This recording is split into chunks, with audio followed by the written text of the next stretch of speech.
99% of people do not start a business because they either are too scared, they are scared that it might not work and they might lose all their money, or they don't have the money to start.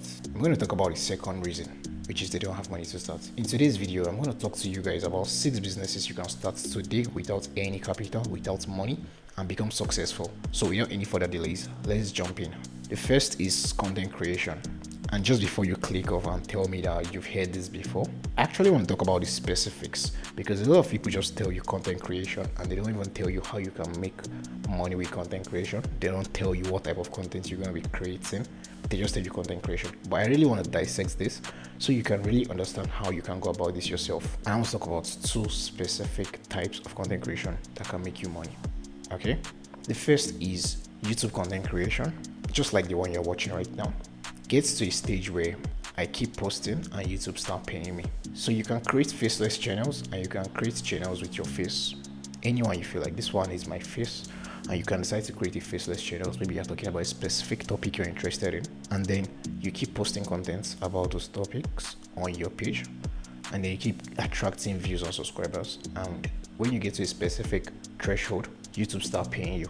This is something that you can do with your phone, your laptop, and a good internet connection. You don't need any capital to start this. The second is TikTok theme pages, and it's quite similar to the first, which is YouTube content creation. TikTok theme pages is something that you guys must have come across, but you don't really know that these are TikTok theme pages, and the people creating this content are actually creating them just majorly because of money.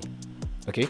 You must have seen content on TikTok where you just see somebody posting a video, and in the video they're asking you, guess what I'm thinking about, or don't guess what I'm thinking about, and you are in, and then you think about something and the person reveals what they're thinking about and it's not the same way what you're thinking, and then they're telling you you're safe. Then the next thing they'll keep saying stuff like that. Or maybe contents where you just see them talking about history, talking about war, talking about different things. It's not like they necessarily just care about educating everybody. Most of the times people just want to make money from this, and how they do this is, especially if you own a TikTok account created in UK or US, when you get to a specific threshold, maybe you get to 10,000, not maybe, when you get to 10,000 followers on TikTok, TikTok start paying you for the views you accumulate on your page. So most of these guys, they create pages on different topics, maybe about animals, maybe about science, different things, and then they create posts that engage people that will most likely go viral. And then when people follow them on their TikTok and they get to 10,000 subscribers, from that point, any video they make, TikTok will pay them for the views they attract. So this is something that anybody can start with their phone today. They don't even need a laptop and create content. All you need to do is to make sure that your TikTok is a UK TikTok or a USA TikTok. You can do this if you're in UK or USA, and if you're outside UK or USA, you can learn how to create a UK TikTok, okay, or a US TikTok. One thing to keep in mind is when you're thinking about businesses you can start without money, just remove your mind from doing any business that involves selling goods, because for you to sell goods, you need to buy goods, and for you to buy goods, you need capital, right? So for that reason, remove your mind from there. Business number 2 is freelancing. It's more like a skill and not a business, but it's still a business. You can make money from it, right? So what does this entail? This entails you picking up a particular digital skill, learning it, and then offering what you've learned as a service to people that need it. For example, I'm a video editor myself. I learned video editing from YouTube and paid courses, but I started from YouTube and I started making money from what I've learned from YouTube without actually paying for a course. Not until when I started making money from video editing before I started buying courses. Okay, so you can freelance on platforms like Fiverr, Upwork. You can freelance on even social media platforms like Instagram, on X, on LinkedIn. The first step you need to do is to go to YouTube and search tutorials on any skill you are interested in. If you're interested in video editing, you can go to YouTube and search video editing tutorials. If you're interested in graphic design, go to YouTube and search graphic design tutorials for beginners. If you're interested in web development, any skill, go to YouTube and search it and check for beginner courses. Learn it, then create a social media platform dedicated for this, or go and register on freelance platforms like Fiverr and Upwork. then offer your service there.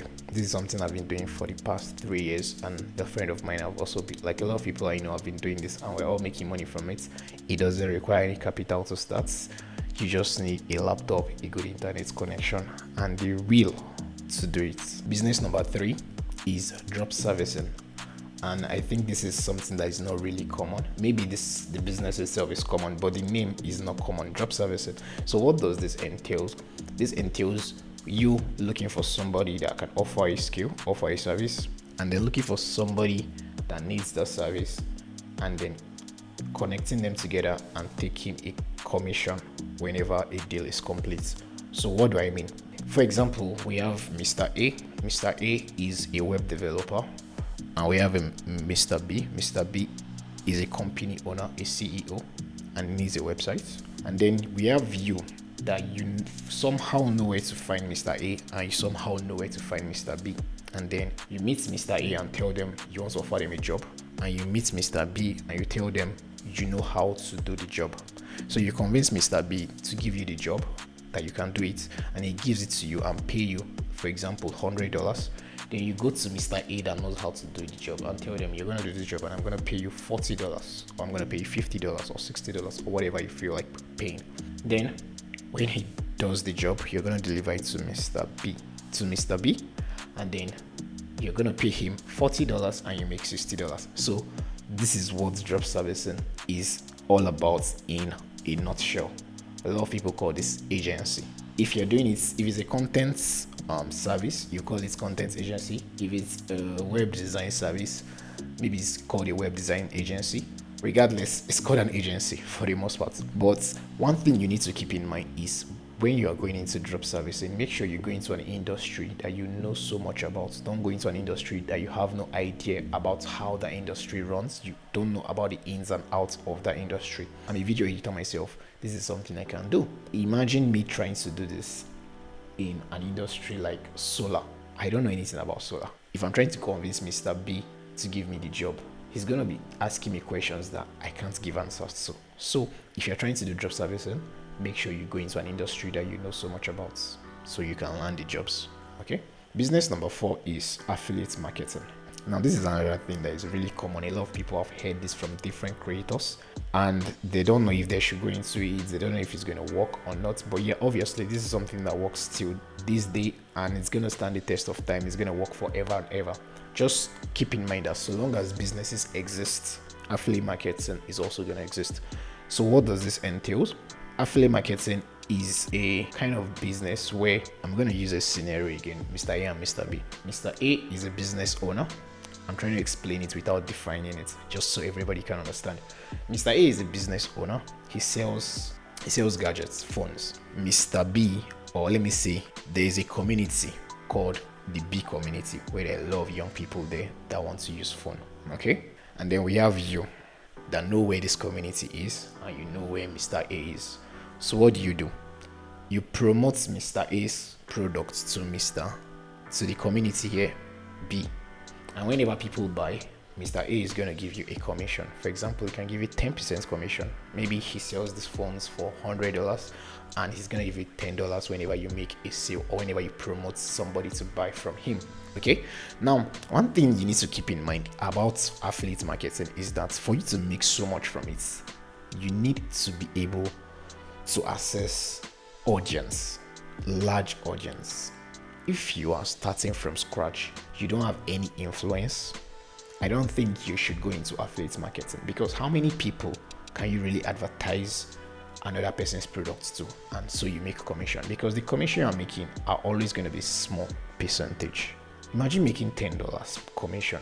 How much of that product do you think you need to sell before you make $10,000? Think about it. It means you need to sell 10,000 units of those products to make $10,000.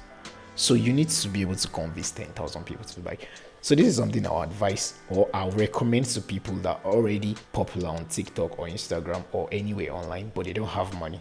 You can promote people's products to your audience. Since you're already getting thousands, millions of views on your own content, promote people's products on your content. And whenever people that follow you purchase this product, you're going to make money. Business number 5 is coaching and consulting. Now, this is something that a lot of people don't really talk about.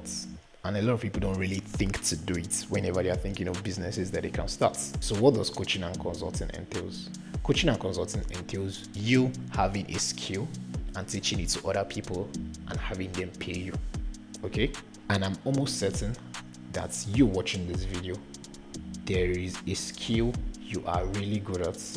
There must be at least one skill you are really good at, that there are a lot of people looking to learn it, and you can teach it to them and then have them pay you.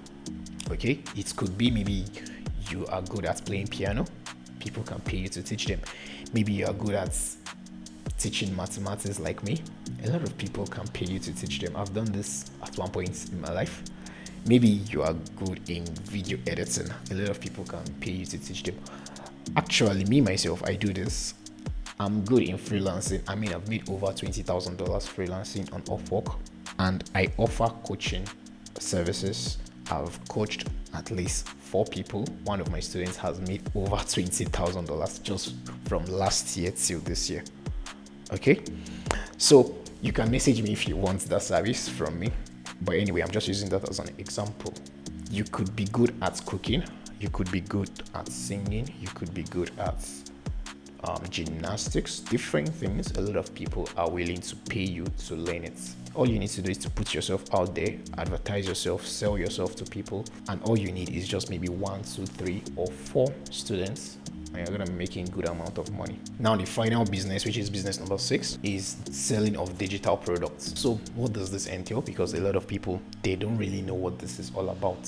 Well, I'm going to explain this with different illustrations. Let's say you're a doctor, for example, and you create content on TikTok, on Instagram about how people can live healthy, how people can eat well, sleep well, stuff like that. Then at some point you realize that your audience are always commenting, or you just found out by checking on Google that most people or your audience are looking for ways to sleep well or ways to eat well. Now you can create a PDF or an ebook explaining how people can eat well and live long, or sleep well and get better energy during the day when working. People like me that don't sleep well. Now you can create this ebook, and whenever you make content, you just give a call to action and tell people that in case you want to learn more about this thing I just said, you want to learn more about how you can eat well and live long, click the link below and get this ebook. That's selling digital products. Another example is, let's say you're a photographer. Okay, now what do? You snap a picture, then you edit it, you add some effects to it, and then it looks good, it pops out. There are also a lot of photographers that would like to edit their photos just like you. They would like to have that effect on their photos, they would like to have that filter, stuff like that. You can decide to package the filter. I'm using the word filter because a lot of people will not understand the main term, but I'm just gonna say filter so everybody can understand. You can package the filter that you add to your photos to make them look good. Maybe you have like 10 different filters that make your photos pop out, and a lot of photographers, they don't want to go through the process of having to create filters from scratch to make their own photo look good, or they don't even know how to create that particular type of filter you're using. So now you can package this filter and put it up for sale. Whenever people want to achieve such looks that you have on your own pictures, they can just purchase it and then you make money. Another example is me myself. I've made over $20,000 on Upwork, and one thing that really stands out for me is the way I write my proposals on Upwork. So for that reason, I have a product where I sell proposal templates that have worked for me that I still use to today. If you want to get that, you can also click the link in the description. But anyway, I sell these proposal templates to people that want to make money on Upwork. Okay, so that's also a digital product. Another thing you can do, if you're a chef, you can decide to sell food recipes as an ebook. You can decide to sell food timetable to a specific age group that requires it. Different things. I believe you understand what I'm saying. Anyway, so that's what selling digital products is all about. And that concludes this video. I hope you guys gained a lot of knowledge from this, and I hope you guys liked this video. If you did, please like the video, comments, and actually I just got a new haircut. I look quite different from my former videos. Let me know how it looks on me in the comment section below. Try to engage with my posts, and I'll see you guys on my next video. Bye for now.